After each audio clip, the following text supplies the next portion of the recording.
All right, this is 4.1 homework help. First problem wants us to take this rational function and simplify it so that it's written as just one numerator over the denominator, in which case I have to add these fractions together. In order to do that, I'm going to need a common denominator, so I'm going to need to multiply the top and the bottom of this one by x minus 1, and the top and the bottom of this one by x minus 2. And that way, it's all over the bottom, which is x minus 1, x minus 2. And the top, I'm going to...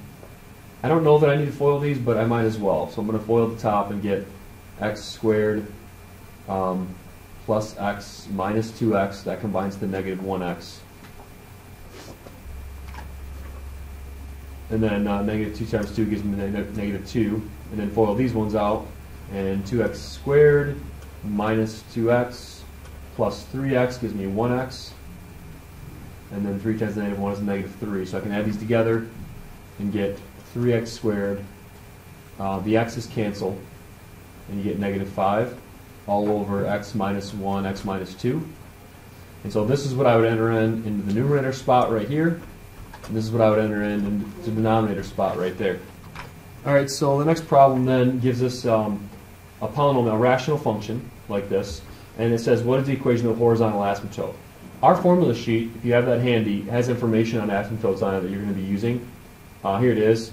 It gives us three things for horizontal asymptotes. One, if the exponent is the same in the numerator and the denominator, if it's higher in the bottom, and if it's higher in the top. Those are three different scenarios. So we have a polynomial, in my polynomial anyway, with the exponents the same in the top and the bottom. And so it says the asymptote is the fraction of the leading coefficients. So because I have 4 degree in top and bottom, then I need to take the fraction of the leading coefficients, so I get y equals 4 over 1, which is 4. That's my horizontal asymptote. Now I can graph this in decimals, and you can see that it's the line y equals 4 if you want. But it says, does the graph of the function intersect the horizontal asymptote? So if we graph this, then you'll see that the graph does not intersect the horizontal asymptote. Y equals 4 is the line that goes right here, and it's an asymptote on the left side and the right side. The graph never touches that. So we would say no there. The next question then, at what x values does the function intersect its horizontal asymptote? Give the numbers. If the function does not intersect the horizontal asymptote, leave this question blank, which we can do because it does not intersect. The next problem is a tough problem. It says use an x to indicate the x-axis the asymptote, h for horizontal asymptote, other than the x-axis, v to indicate vertical asymptote, and s to indicate slant asymptote, n if it doesn't have any asymptote. Okay, so let's look at the first one. Whenever we have an exponent that's the same in the top and the bottom, we know that the horizontal asymptote is the ratio of the leading coefficients, so that would be y equals 1. This thing has a horizontal asymptote at y equals 1. So we would use h for that one because the horizontal asymptote in that is not the x-axis, it's a different, it's the line y equals 1. Okay, the next problem, the exponent's bigger in the bottom than it is the top. And on our formula sheet, if the exponent's higher in the bottom, then the asymptote is the line y equals 0. So we know that this one has an asymptote y equals 0. And it says for that, use x to indicate the x-axis as an asymptote. That's exactly what the line y equals 0 is. It's the x-axis. So I'll use an x there. Next problem is a little tricky because it's x minus 1 over x. I'm sorry, never mind. I thought this factored in the bottom to x plus 1, x minus 1, but it does not. So that's fine. We have basically a rational function where the exponent's higher in the bottom than it is the top. In which case, once again, the line y equals 0 is the asymptote, which is x. It should be n. And the reason why is because there is a slant asymptote, or there is an end behavior asymptote here, but the end behavior asymptote is actually a parabola. So when you do the long division and throw away the remainder, which is what the formula sheet says to do, you do get the end behavior asymptote is a parabola, not a line. So it's not a slant asymptote. A slant asymptote would be when the end behavior asymptote is actually a line. I know that's really tricky, but we'll talk more about that, and hopefully that'll make more sense. But the right answer is n then for that one.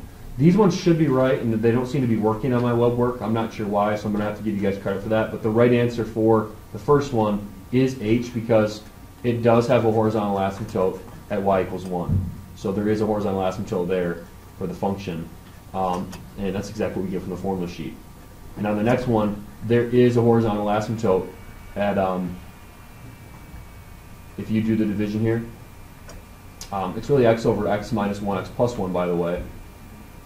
But we do know that because the exponent is higher in the top than the bottom, there is an asymptote at the x-axis. So you can graph that to make sure that that's true, but that would be x the way they say it. X, we're supposed to use x to indicate that the x-axis is an asymptote. So that should be right. I don't know why these two aren't working, but that's not our fault. All right, the next problem gives us a graph of a hyperbola, and they want us to find f of 1. Well, f of 1 is the y value associated with that x value of 1, so that's just 3 in my case. And the next question says, what are the vertical asymptotes? Well, it looks like there's only one vertical asymptote, and that would be the y-axis. So the equation for the y-axis is x equals 0. Y can be anything. And then they say, if you were to continue the graph to the right, what would be the horizontal asymptote? Well, that looks like it would be y equals 2 right here. That can be anything. All right, next question gives us a rational function. It says, what are the vertical asymptotes? Okay, vertical asymptotes always occur at zeros in the denominator, and that's right in our formula sheet, right here. It says vertical asymptote, these occur at zeros in the denominator. But the only issue we have with that is when there's holes. So keep in mind that there's no factors that cancel, because factors that cancel are considered holes, not vertical asymptotes. So just make sure nothing cancels, which in this case it doesn't. Even if I factor out a negative 2, for example, these factors aren't the same. If I factor out a 3 from this, these factors aren't the same. So the vertical asymptotes are just the holes where the bottom is 0. So I'm going to set 2x plus 6 equal to 0.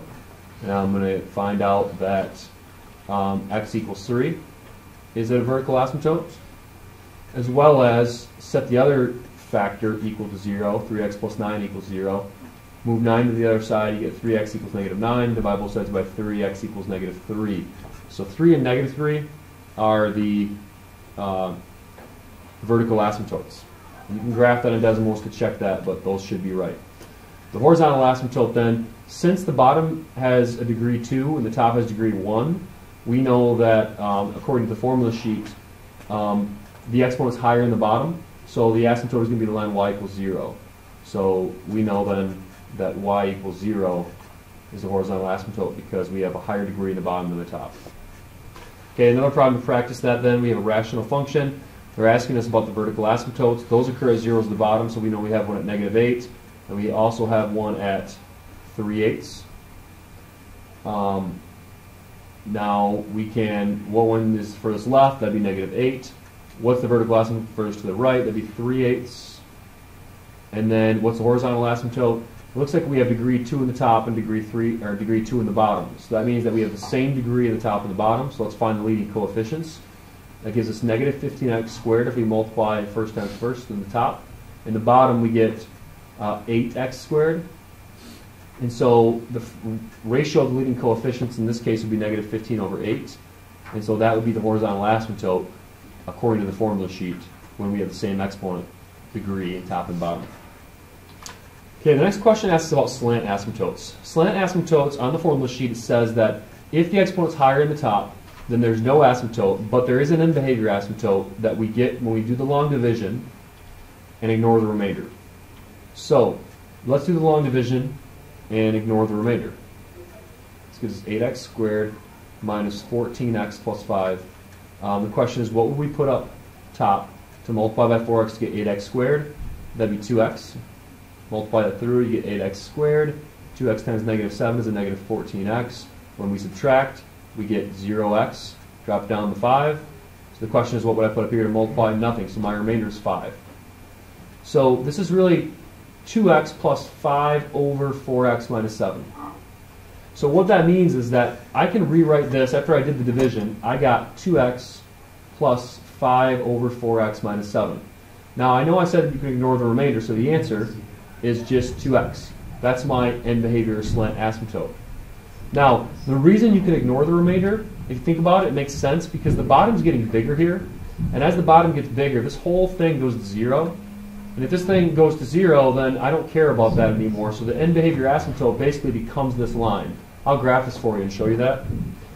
So if you take a look at this graph, you can see that the line 2x is the end behavior asymptote. Let me type in 2x there, and you can see that these things, this polynomial, this rational function becomes this line. Okay, the next problem then says it wants to find the limit of this function as x approaches infinity. So what it's really asking for is the horizontal asymptote, which we know that this one's a little weird because there's actually the leading coefficients if you write it in standard form. It's cubic in the top and the bottom. So that means that we have the exponent the same in the top and bottom, so the horizontal asymptote would be a fraction of the leading coefficients, which in this case would be 5 over -3. So there's what it becomes as x goes to infinity. And you can see that if you graph it too, obviously, if you graph the line y equals -5/3, you'll see this thing eventually becomes that because that's the horizontal asymptote. And all that information is right in the formula sheet. Okay, the next question gives us this rational function here, and it says, what happens as x goes to 8 from the right? So I'm going to graph this. I mean, we know that there's a vertical asymptote at 8 in both of these. So the question is, what does the function do to the left and the right of that? Well, looking at a graph is the easiest way to look at this. So as x goes to 8 from the right, this thing goes down to -infinity. So we would say that. And then as x goes to 8 from the left, this thing also goes to -infinity. So we would say the same thing there. As x goes to 8 from the left, goes down to -infinity. The next problem gives us a rational function. It wants to know the x-intercepts. X-intercepts occur where y is 0, so you can plug in 0 for y and solve if you want. When you multiply both sides by the denominator, it goes away. So you're looking at where this is equal to 0. If you add 1 and take a cube root, you find that happens at 1. You can check that with the graph as well. It shows you that the x-intercept's at 1. The next question, the y-intercept. It doesn't have any y-intercepts. You can tell that from the graph if you take a look at it and zoom in and everything. But the asymptote is that vertical line. So there are no y-intercepts. And we can look at the asymptotes then. The vertical asymptotes occur when the bottom is 0. So set -x cubed equal to 0 in the bottom. I'll factor out a -x squared in this case, and that leaves me with a positive x plus 1. And so my vertical asymptotes are at x equals 0 and x equals -1. So I plug in 0, -1. And then the horizontal asymptotes occur, at this case, fraction of leading coefficients, that'd be y equals -1. Okay, this problem is similar to the last one then. X-intercepts occur where y is 0, so set this equal to 0. You're going to end up solving where the numerator is equal to 0, because if you multiply the denominator on both sides, it goes away. So that turns into x equals, if we solve this, 2 and -2, plus or minus 2. And then the y-intercepts occur where x is 0. So plug in 0 for x, you get -1 for y. The vertical asymptotes then are where the bottom is 0. Well, the bottom is never 0. This is the parabola that's been shifted up 4. So if you subtract 4, you can't take the square root of -4, so there would be none. And then horizontal asymptotes, in this case, we have the same degree in top and bottom, so that would be y equals 1. Okay, the next problem says find the horizontal asymptote if it exists. If there's no asymptote, enter none. I need to combine these fractions in order to tell, because we know that horizontal asymptotes depend on the degree in the top and the bottom. So I'm going to need to combine these. To do that, I'm going to multiply the top and the bottom by of this one by x squared, of this one by x plus 1, and of this one by x squared times x plus 1. So I know it's a lot of work, and I'm not going to be able to show my work because I'm running out of time, so I'll show the next step that you get here. You would get this right here. If you FOIL this out, you get this. And simplified, you get this. So I want y equals 11, because that's the fraction of the leading coefficients of this polynomial for the horizontal asymptote. The last problem then wants to know what these functions behave like as x gets really big or small, so we're talking about end behavior. The first function, it's bigger in the bottom than the top, so that's going to eventually become line y equals 0. That's the horizontal asymptote. The last one, we have the same degree, so that's going to become line y equals 1 for the horizontal asymptote. This middle one, I'm going to have to actually do long division on, so I'm going to have to show you that. Okay, so here's the work that you get if you do the long division. And we can throw away the remainder, basically because we know that as x gets big, this thing's going to go to 0. And so the function is going to become y equals x, which you can, if you want, graph that, and you'll see that the end behavior asymptote is that line y equals x.